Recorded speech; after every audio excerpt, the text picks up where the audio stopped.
سورۃ الفاتر 22واں سپارہ اور آیت نمبر 28 میں اللہ تعالی ارشاد فرماتا ہے انما یخشی اللہ من عبادہ العلماء ان اللہ عزیز غفور۔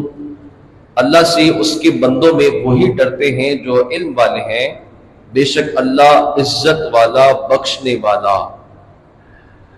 اس آیت کریمہ میں اللہ تبارک و تعالیٰ نے علماء کے متعلق بیان فرمایا ہے اور بتایا ہے کہ علماء کی صفات کیا ہیں اور علماء کس درجے کی فضیلت اور اہمیت کے حامل ہوتے ہیں۔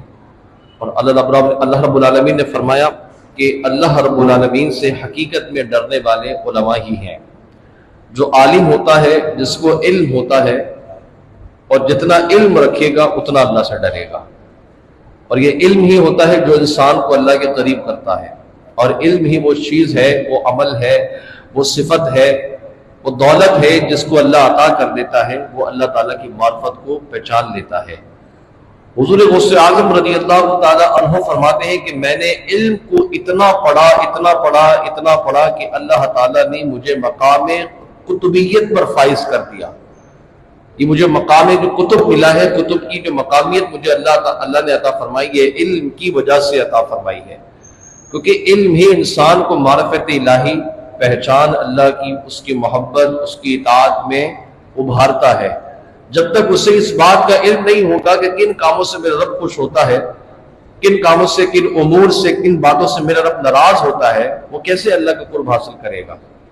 حضرت امام اعظم ابو حنیفہ رضی اللہ تعالی عنہ فرماتے ہیں کہ عالم وہ ہے جو اپنی نفس کی خطرات سے واقف ہے۔ نفس کی خطرات کا مطلب انسان نفسانی خواہشات کا مجسمہ ہے، اور عالم وہ ہوتا ہے جسے اس بات کا علم ہوتا ہے کہ کون سی نفسانی خواہشات اس کی آخرت کے لیے، اس کی دنیا کے لیے، اس کے عمل کے لیے تباہ کن ہے۔ وہ اس چیز کو جانتا ہے کہ کون سی خواہش میرے لیے اللہ کی ناراضی کا سبب بنے گی اور کون سی خواہش میرے لیے اللہ تعالیٰ کی رضا کے سبب بنے گی۔ آقا علیہ الصلوۃ والسلام فرماتے ہیں کہ تم اللہ سے ڈرو، تم سب میں سب سے زیادہ میں اللہ سے ڈرنے والا ہوں۔ اور ظاہر ہے جب اللہ فرماتا ہے کہ علم والے ہی اللہ سے ڈرتے ہیں، تو آقا علیہ الصلوۃ والسلام کا علم، ان کی شان، حضور علیہ السلام کی علم کی شان، اللہ فرماتا ہے الرحمن وعلم القرآن۔ حضور علیہ السلام کا علم تو ایسا ہے کہ آقا علیہ السلام کو بنفس نفیس براہ راست اللہ تعالیٰ خود علم عطا کر رہا ہے، اور جس کو براہ راست اللہ نے خود علم عطا کیا ہو تو ان کے علم کا کتنا عالم ہوگا۔ حضرت امام جعفر صادق رضی اللہ تعالی عنہ سے پوچھا گیا کہ نبی کریم علیہ السلام کو اللہ نے تمام نبیوں سے بڑھ کر فضیلت کیوں عطا فرمائی؟ آپ فرماتے ہیں وہ اس لیے کہ حضور صلی اللہ علیہ وسلم تمام نبیوں سے زیادہ اللہ تعالیٰ کی معرفت رکھتے تھے۔ جب اللہ تعالیٰ نے عالم ارواح میں انبیاء علیہ السلام کی روحوں سے خطاب کیا، الست بربکم، کیا میں تمہارا رب نہیں ہوں؟ اور اللہ تعالیٰ کے اس جواب میں جو آواز سب سے پہلے آئی تھی کہ ہاں تو ہی ہمارا رب ہے، وہ آواز سید عالم صلی اللہ علیہ وسلم کی تھی۔ یہ معرفت الہی ہے، اور اسی معرفت الہی کے سبب اللہ تعالیٰ نے تمام نبیوں سے بڑھ کر حضور علیہ السلام کو وقار و مرتبہ عطا فرمایا۔ اور یہ معرفت کیسے ملی؟ علم کی وجہ سے، جو اللہ نے آقا علیہ السلام کو علم کی دولت عطا فرمائی۔ حضور صلی اللہ علیہ وسلم کا علم سب سے زیادہ، تو لہذا آپ کی معرفت الہی بھی سب سے زیادہ ہوئی، کیونکہ علم ہی اللہ کے قریب کرتا ہے۔ امام اہل سنت اعلیٰ حضرت فرماتے ہیں کہ مخلوق کا علم اور نبی پاک علیہ السلام کا علم کتنا ہے، سمجھانے کی غرض سے انہوں نے ایک مثال دی کہ ایک سمندر ہے، سمندر میں سے ایک قطرہ اور اس قطرے کا کروڑواں حصہ مخلوق کا علم ہے، باقی حضور کا علم ہے۔ دیکھ، حضور کا علم سمندر ہے نبی علیہ السلام کا، اور اس سمندر سے قطرہ نکالے، اس کا کروڑواں حصہ جمی مخلوقات کا ہے، اس میں انبیاء بھی شامل ہیں۔ اس قطرے کے اندر جو سمندر کا کروڑواں حصہ ہے اس میں نبی بھی آگے سارے، کہتے جمی مخلوقات، ان سب کا علم آقا علیہ السلام کے علم کے سمندر کے قطرے کے کروڑوں حصے کے مقابل ہے۔ اتنا اللہ کے نبی کا علم ہے۔ اس لیے حضور علیہ السلام نے فرمایا کہ تم اللہ سے ڈرو کہ میں تم سے زیادہ اللہ سے ڈرتا ہوں۔ وہ اس لیے کہ نبی علیہ السلام کا علم سب سے زیادہ تھا، جس کا جتنا علم ہوگا وہ اللہ سے ڈرے گا۔ اور امام اعظم فرماتے کہ معرفت الہی یہ ہے کہ انسان کا اپنے نفس کو پہچاننا، جب نفس کو پہچان لے گا تو ہی اللہ کے قریب ہوگا، اس کو معلوم ہے کہ میرا نفس مجھ سے کروانا کیا چاہتا ہے۔ اور یہی اللہ نے فرمایا صاحبان علم ہی اللہ سے ڈرتے ہیں، عام بندے کہاں ڈرے گا اللہ سے؟ عام مخلوق ہم اللہ کا کلمہ پڑھتے ہیں، اللہ کو مانتے ہیں، لیکن ڈر ہے لوگوں کے آگے تو بہت ساری باتوں سے بچ جائیں گے، لوگ کیا کہیں گے، چار لوگ کیا بولیں گے، میری عزت کا کیا ہوگا۔ لیکن جب تنہائی میں جاتے ہیں اس وقت کیا ہوتا ہے، شاید تنہائی میں ہم سے بڑا بے باک کوئی نہیں ہوتا، تنہائی میں ہم سے بڑا گناہگار کوئی نہیں ہوتا، اور تنہائی میں ہم جب ہوتے ہیں تو ہم ہر کام کر گزرتے ہیں جو ہمارا دل چاہتا ہے۔ کیا اس وقت اللہ نہیں دیکھ رہا ہوتا؟ اس وقت بھی تو اللہ دیکھ رہا ہوتا ہے۔ ایک شخص کے بارے میں مشہور تھا کہ یہ اللہ سے ڈرتا ہے اور یہ اللہ رب العالمین کا خوف رکھتا ہے۔ اس کے بعد پھر لوگوں نے اس کو آزمایا کہ اس کو آزماتے ہیں، دیکھتے ہیں کہ کتنا معزز ہے اور تنہائی میں کیسا ہے، لوگوں کے سامنے تو بڑا معزز بنتا ہے، اس کو آزما لیا جاتا ہے، آزماتے ہیں اس کو۔ اور آزمانے کے لیے وہ کیا کرتے ہیں لوگ کہ اس کے پیچھے گندی عورت کو لگا دیتے ہیں اور وہ اس کے تعاقب میں پڑتی، کیونکہ اس کو پیسے ملتے ہیں اس کام کے کہ اس کو جھانسی میں پھنسا کے اکیلے میں لے کے جانا ہے۔ اب وہ عورت اس شخص کو موقع کی تلاش میں ہوتی کہ کسی طرح میں اس کو تنہائی میں پاؤں اور اس کو بلاؤں اور اپنے ساتھ لے جاؤں، لیکن کوئی ایسا موقع ملتا نہیں ہے۔ بالآخر وہ اجرت پہ کام کرنے والا بندہ ہوتا ہے، ادھر کا کام اس کا مزدور ٹائپ جس کو کہتے ہیں نا وہ، تو وہ عورت دھوکے میں دھوکہ دینے کے لیے اس کو کہتی کہ فلاں کام ہے میرے گھر پہ چھوڑ دو، میں اس کے اتنے پیسے دوں گی۔ وہ کہتا ہے ٹھیک ہے، وہ اٹھاتا ہے گھر میں جاتا ہے، گھر میں جیسے جاتا ہے تو گھر خالی ہوتا ہے، وہ بہرحال سامان رکھ کے نکلنے لگتا ہے تو وہ عورت سامنے آتی ہے اور اس کے بعد اس کو دروازہ بند کر دیتی ہے اور اکیلے میں پکڑ کے کہتی کہ اب تو نے میرے ساتھ یہ کام کرنا ہے۔ وہ کہتا ہے میں کیسے کر سکوں، مجھے کرنا ہی نہیں ہے کام اور میں اللہ سے ڈرتا ہوں۔ اس نے کہا ٹھیک ہے، سارے عام تو یہ کام نہیں کرتا، تنہائی میں اور تو کوئی نہیں دکھ رہا۔ اس نے کہا کوئی نہیں دکھ رہا پر میرا اللہ تو دیکھ رہا ہے۔ وہ کہتا ہے نہیں، تُو نے کرنا ہے میرے ساتھ، نہیں کرے گا تو میں پھر باہر شور مچاؤں گی اور کہوں کہ تو نے میری عزت پہ ہاتھ ڈالا ہے۔ وہ کہتا ہے اچھا، کہنا چاہے ایسا کرو، مجھے پہلے سنجے خانے جانا ہے، وہاں چلا جاؤں، اس کے بعد پھر آ کے میں سوچتا ہوں۔ وہ کہتا ہے ٹھیک ہے۔ وہ جیسے ہی سنجے خانے جاتا ہے اور وہاں جا کے جتنا بھی گند ہوتا ہے اپنے اوپر مل لیتا ہے اور باہر نکل کے کہتا ہے کہ اب آ۔ اب جب وہ گندی حالت میں اس کو دیکھتی ہے تو کرتی کیا نہ کرتی، اس کو گھر سے بھگا دیتی ہے۔ اب جیسے گھر سے بھگاتی ہے تو لوگ اس کو دیکھ کے عجیب سا منظر پیش کر رہے ہوتے ہیں، لیکن بہرحال وہ جاتا ہے، غسل کرتا ہے، پاک ہوتا ہے اور پھر شکر ادا کرتا ہے کہ اللہ تو نے مجھے اس برائی سے بچایا۔ اب جو اللہ سے ڈرتے ہیں نا، وہ اللہ سے ڈرنے کا سبب اپنے آپ کو بچانے کے لیے کیسے معاملات کا گزرتے ہیں۔ ایسے ہی واقعہ اور تھا کہ جب ایک شخص کو ایک عورت نے تنہائی میں اس طرح برگلانے کی کوشش کی تو انہوں نے اس کے گھر سے چھلانگ لگا دی، اور گھر چونکہ اونچا تھا، وہ جب چھلانگ لگائی تو لوگ سمجھے کہ شاید یہ مر گیا ہوگا، لیکن وہ اٹھا اور چلنا شروع ہو گیا تو پتہ لگا کہ حضرت جبریل امین نے اس کے اپنے پر بچھائے تھے، اس کو اس گناہ سے بچانے کی طور سے۔ تو انسان اگر اللہ کا خوف رکھے اور ڈر اپنے دل میں پیدا کر لے، اللہ تعالیٰ اس کے لیے کوئی نہ کوئی راہ نکال ہی دیتا ہے، بشرط یہ کہ ہمیں اس چیز کا علم ہونا چاہیے کہ کن کاموں سے میرا رب راضی ہوتا ہے، کن کاموں سے نہیں۔ ہم علم دین سیکھنے پر غور نہیں کرتے، ہم نوافل پہ، نمازوں پہ بڑا غور کرتے ہیں، ہم نمازیں پڑھنے، نفل پڑھنے، علم پر ہم غور نہیں کرتے۔ حضور علیہ السلام فرماتے ہیں کہ صوفی، جو صوفی ہوتا ہے جس کے پاس علم نہیں ہوتا، بغیر علم کا صوفی، حضور فرماتے ہیں اس کی لگام شیطان کے ہاتھ میں، اور فرماتے ہیں کہ صوفی کی 1000 رکعت کی نوافل عالم کی 2 رکعت کے برابر ہے۔ 1000 نفل۔ صوفی کس کو کہتے ہیں؟ بعض لوگ صوفی بن گئے نا، بڑے بڑے بال رکھ لیے، 10-12 انگلیاں میں مالائیں پہن لی، انگوٹھیاں پہن لی ہے، مالائیں ڈال لی ہے، گدی نشین ہو گئے، پیر بن گئے، اور پھر نماز مکہ مدینہ میں ہو رہی ہے، بوٹیاں یہاں توڑ رہے ہوتے ہیں، مرغیاں یہاں کھاتے ہیں، لنگر یہاں پک رہا ہے، نماز مکہ مدینہ میں ہو رہی ہے۔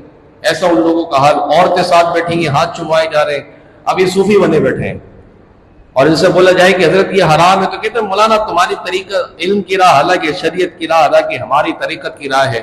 قیامت کے دن جب ایسے لوگ مریں گے نا، یہ فرشتے گردن پکڑیں گے ان کی، پھر پتہ لگے گا طریقہ شریعت میں علیحدہ علیحدہ کرنے والوں کو پھر خبر ہوگی۔ یہ دونوں ایک ہی راہ ہیں، شریعت طریقت ایک ہی راستہ ہے، لیکن ایسے جاہل صوفیوں نے علماء کی توہین کی، آستانوں پہ علماء کے خلاف باتیں شروع ہو گئی کہ مولوی تو ایسا کرتے ہیں، مولوی کیوں کرتے ہیں، مولوی ایسے کرتے ہیں، مولوی یہ ہیں، مولوی وہ ہیں، اپنے آپ کو صاف کر لیا۔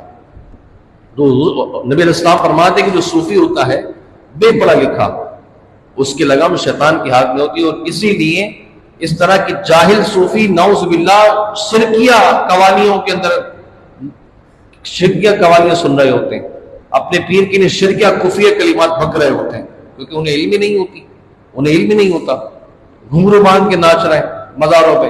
بھائی کیا کر رہے ہو؟ پیر کی محبت میں ناچ رہا ہوں۔ یہ کون سا دین ہے بھائی؟ یہ کون سا دین ہے؟ ایسا تو کہیں نہیں لکھا کہ پیر کی محبت میں ناچ لو قوالیوں کے اندر۔ اب تو آج کل تو کچھ ایسے پیر بھی ہیں جو غرارے شرارے پہن کے ناچ رہے ہوتے دلہن بن کے، مطلب عجیب قسم کا ہمارے یہاں جو نا مطلب ایک عجیب قسم کا دین ہم نے بنا لیا ہے۔ اس دین سے ایسے لوگوں سے نہ تو دین کا کوئی تعلق ہے نہ اہل سنت کا کوئی تعلق ہے، یہ دراصل گمراہ قسم کے لوگ ہیں جو نبی کی سنت کو جان بوجھ کے ترک کرتے ہیں، نبی کی تعلیم کو جان بوجھ کے ترک کرتے ہیں۔ مجرم ہے یہ لوگ نبی علیہ السلام کی تعلیمات کے۔ اور یہاں اللہ فرماتا ہے کہ جو عالم ہوتے ہیں وہی اللہ سے ڈرتے ہیں، جن کے پاس علم نہیں ہے تبھی تو ویسے تماشا لگا رہے ولایت کے نام پہ۔ اور حضور علیہ السلام نے فرمایا کہ علماء کی صحبت میں بیٹھنا 1000 رکعت سے افضل ہے۔ ایک عالم کی زیارت کرنا نفل پڑھنے سے بہتر ہے، اس کی صحبت میں بیٹھنا 60 سال کی عبادت سے بہتر ہے، ایک عالم کی صحبت میں بیٹھنا۔ حضرت امام شافعی رضی اللہ تعالیٰ عنہ ایک وقت میں تھے، آرام فرما رہے تھے، اور حضرت امام محمد رضی اللہ تعالیٰ وہ جاگ رہے تھے، اور بلکہ آپ امام محمد سو رہے تھے، امام شافعی نفل ادا کر رہے تھے، اور امام شافعی بڑے امام تھے، امام محمد بھی بڑے امام تھے۔ تو امام شافعی نے کہا کہ اتنے بڑے امام ہیں، سو ہی رہے ہیں، یہاں میں نمازیں پڑھنا ہوں، اتنے بڑے امام ہیں، کم سے کم اٹھ کے عبادت ہی کر لیتے۔ بہرحال صبح ہوئی تو حضرت امام شافعی نے کہا حضور آپ سوتے رہے، آپ نے عبادت نہیں کی، اتنے بڑے امام تھے۔ اب استاد تو استاد ہوتا ہے نا۔ حضرت امام محمد رضی اللہ تعالی عنہ نے فرمایا کہ آپ پڑھ رہے تھے اور میں سوتے وقت بھی امت کے مسائل حل کر رہا تھا، تب آپ کو علم ہوا کہ عالم کا سونا بھی مطلب کیسا اہم ہے۔ امام علیہ سنت نے یہاں تک فرمایا ہے کہ عام بندہ اگر نماز پڑھ رہا ہو مکروہ وقت میں تو آپ اس کو روک دیں گے، حضرت فرماتے کہ لیکن اگر عالم کو مکروہ وقت میں نماز پڑھتا ہوا دیکھیں تو اب آپ اس کو روک نہیں سکتے، کیونکہ عالم کی شان یہ ہے کہ اس کے پاس دلیل ہوتی ہے۔ عام بندے کو روکا جائے گا لیکن عالم کو نہیں روکا جائے گا، کہتے اس کے پاس دلیل ہوتی ہے۔ حضرت نے کتنی بڑی بات لکھی ہے۔ ہمارے یہاں تو علماء کو دیکھ رہے ہوتے ہیں، ہاں جی سجدے میں کتنی انگلیاں لگ رہی ہیں، یہ والے انگوٹھا لگایا ہی نہیں لگایا، دعالین میں دعات کیسا پڑھ رہے ہیں امام صاحب 2 منٹ لیٹ ہو گئے تو 4 منٹ لیٹ ہو گئے، 5 منٹ لیٹ آ رہے ہیں امام صاحب جا کیسے رہے، امام صاحب آ کیسے رہے، یہ تو ہمارے حال ہے۔ نماز پڑھ کے نکلے ہیں ابھی مزہ نہیں آیا، بالکل بھی سمجھ میں نہیں آیا کیا پڑھایا ہے انہوں نے۔ اچھا بھائی آپ کو زیادہ پتا ہوگا، آج کل تو تراویح میں سجدے نوٹ کیے جاتے کہ اتنے سجدے یہاں پر ہو گئے اتنے وہاں پر ہو گئے، شاید تراویح میں قرآن غلط پڑھایا جاتا۔ سوچئے آپ، یہ ہماری عقلیں۔ بھائی والے امام کے پیچھے نماز نہیں پڑھتا، کیوں نہیں پڑھتا؟ میرا اس سے اختلاف ہے۔ سارا دن تو تم نے جو ہے کیا منڈی میں مارکیٹ میں سبزی بیچنی ہوتی ہے اور تم کہہ رہے ہو کہ فلاں عالم سے میرا اختلاف ہے۔ یہ تو آج ہمارا ایسا ہے ہی نہیں ہے، بتائیں آپ، ایسا ہی ہوتا ہے نا، میں والی مسجد میں نماز نہیں پڑھتا کیوں یار؟ وہ امام سے میرا اختلاف ہے، وہ امام نہیں پسند مجھے یار۔ اچھا بھائی کیوں نہیں پسند؟ بس نہیں پسند۔ وہ کبھی امام نے سنا دیا ہوگا کسی مسئلے پر، مسجد میں شور کر رہے ہوں گے یا وضو غلط کر رہے ہوں گے، امام نے کیوں کی اصلاح، ان کو برا لگ گیا۔ ناصحہ مت کر نصیحت، دل میرا گھبرائے ہے، دشمن اس کو جانتا ہوں جو مجھے سمجھائے۔ اب امام صاحب نے نصیحت کر دی ہوگی تو ان کو برا لگ گیا، اس لیے وہ اختلاف میں پڑ گئے۔ آج کل تو کیا حال ہے، ہمیں تو ڈر لگتا ہے کسی کو نصیحت کرتے بھی کل کے یہ نہ کہ ہم پر ہی فتویٰ دے کے چلا جائے۔ اب یہ معاملہ ایسے ہی نہیں ہے، علماء کو تو ہم نے جیب میں رکھا ہوا ہے، ایسے جیب میں رکھا ہوا ہے، پتہ ہی نہیں ہے۔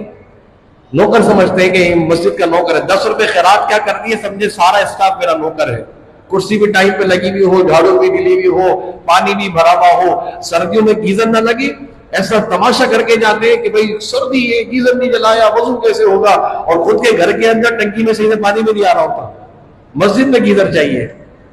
ہاں جی شکایتیں کر رہے ہوتے ہیں، امام صاحب لمبا سجدہ کر دیا، آج چھوٹا سجدہ ہو گیا، قرات بڑی لمبی ہو گئی ہے، قرات چھوٹی ہو گئی ہے، قرات ذرا ایسے ہو گئی ہے، ایسے تو مطلب یہ حالت ہے آپ لوگوں کی.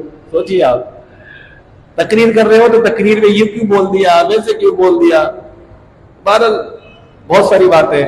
اب علماء کو تو ہم نے اس طرح سمجھا ہوا ہے، لیکن اللہ تعالیٰ نے علماء کی عزت عطا فرمائے. یہ ہمیں سکھاتے ہیں، بتاتے ہیں، پڑھاتے ہیں. آقا علیہ السلام حضرت علی نہیں فرماتے کہ قرآن کا ایک لفظ بھی جس نے سکھایا ہے میں اس کا غلام ہوں. حضرت علی کا فرمان ہے نا، قرآن کا اگر کسی نے ایک لفظ بھی سکھایا میں اس کا غلام بن جاؤں گا. کیوں؟ کیونکہ وہ عالم ہے، وہ میرا استاد ہے. اور یہاں تو عجیب ہی حالت ہے، بس علی کے ملنگوں کا حال ہی کچھ اور ہے. تو بہرحال اللہ فرماتا ہے کہ علماء کی بڑی شان ہے، یہ قابل علم ہوتے ہیں، ان کا ادب کیا جائے. اعلیٰ حضرت فرماتے ہیں کہ توہین علماء سلب ایمان کا سبب بن سکتی ہے، مرتبہ ایمان سلب ہو سکتا ہے. خدشہ ہے جو علماء کی توہین کرتے ہیں، بے ادبی کرتے ہیں. اللہ تعالیٰ بے ادبوں سے بچائے، علماء کی صحبت میں ہمیں رکھنے کی توفیق دے. یہ ہماری نظریاتی سرحد کی محافظت کرتے ہیں، نظریاتی سرحد کی حفاظت کرتے ہیں. اللہ ان کو دراز عمر بالخیر دے. آج کل تو حالات ویسے ہی خراب ہیں اور علماء کو بھی ٹارگٹ کیا جا رہا ہے، انہیں بھی ذرا ذرا سی باتوں میں شہید کر دیا جاتا ہے. ابھی 2-4 پہلے بھی عبدالحق صاحب کے گھر پہ فائرنگ ہوئی، اور 10-12-15 دن پہلے آپ نے دیکھا ہوگا صوفی عبدالقیوم صاحب کو شہید کر دیا گیا تھا. ٹارگٹ کلنگ، نماز فجر سے نماز پڑھ کے جا رہے تھے، شہید کر دیا. تو اب یہ تو ہمارے علماء کی زندگی بھی محفوظ نہیں ہے. ہم نے اپنے نفسانی خواہشات کا جو ہے ملبہ بھی علماء کے ساتھ ڈال دیا ہے. اللہ ان کی حفاظت کرے، ان کے سائے میں ہمیں رکھے، ان کی قدر کی توفیق دے، ان کے قدموں میں خود کو اپنی اولادوں کو ڈال کر اللہ رسول کی بات سن کر اس پر عمل کرنے کی توفیق عطا فرمائے. وآخر دعوانا الحمدللہ رب العالمین. بسم اللہ الرحمن الرحیم. اللهم صل وسلم وبارك على سيدنا ومولانا محمد وعلى اله وصحبه وبارك وسلم. اللهم ربنا آتنا في الدنيا حسنة وفي الآخرة حسنة وقنا عذاب النار. ہمارے بھائی ہیں نمازی عبد الرحمان بھائی، دعا کریں، وہ بیمار ہیں، ان کی اہلیہ بیمار ہیں، دور پر اللہ شفا عطا فرمائے. اللہ تعالیٰ ان کے بچے کے، جوان بچے کا انتقال ہوا کچھ سال قبل، اس کی مغفرت فرمائے. ان کی والدہ بچے کی والدہ بڑے صدمے میں رہتی ہیں، اللہ ان کو صبر بھی عطا فرمائے. یا اللہ ہمارے والدین کو بھی دراز عمر دے، ہمارے مریضوں کو بھی شفا عطا فرمائے. جتنے بھائی ہیں ان میں کوئی مریض ہے تو شفا عطا فرما. صلی اللہ تعالی علی خیر خلقہ محمد و آلہ وصحبہ.